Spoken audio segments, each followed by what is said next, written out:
Welcome back. I'm Kinndli here with another lab. Today what I wanted to look at is when we flow up and down. We do this a lot in our vinyasa practice, in our power yoga practice, and I want you to have a healthy, happy back for as long as you ever want to do yoga. So we're going to look at every time we rise up and every time we fold. I want you to do both the rise up and the fold with a slight bend in your knees. Now I'll show you what happens if I don't bend my knees. I straighten my legs, my back has started to round.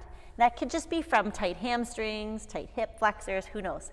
So straight locked legs, not good. This is what happens. It rounds my back as I come up and down. See that?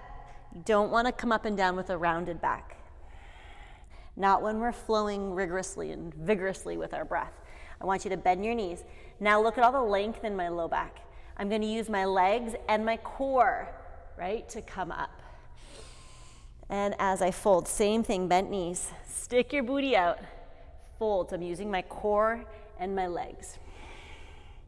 It's just like when you hear the advice about lifting something heavy, to use your legs to bend your knees and to not try to lift something up and hurt your back.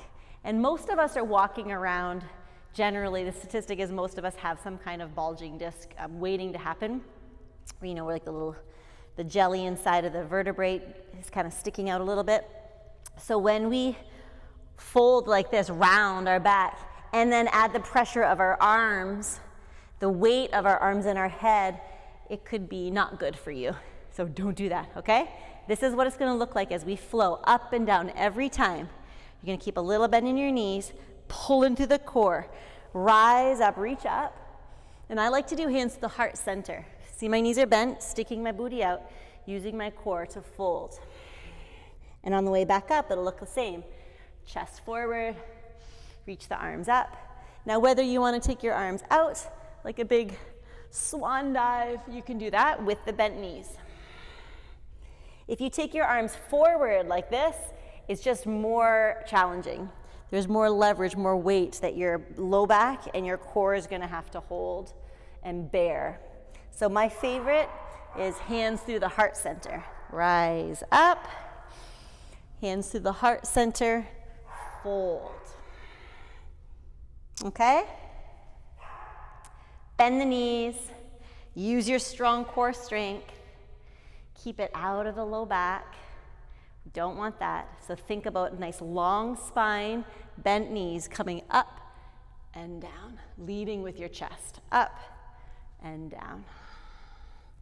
Up and down. Okay? I hope that's helpful, because we do a lot of these in the practice. We go up and down a lot. And I want you to be able to do this flow for the rest of your life in this body.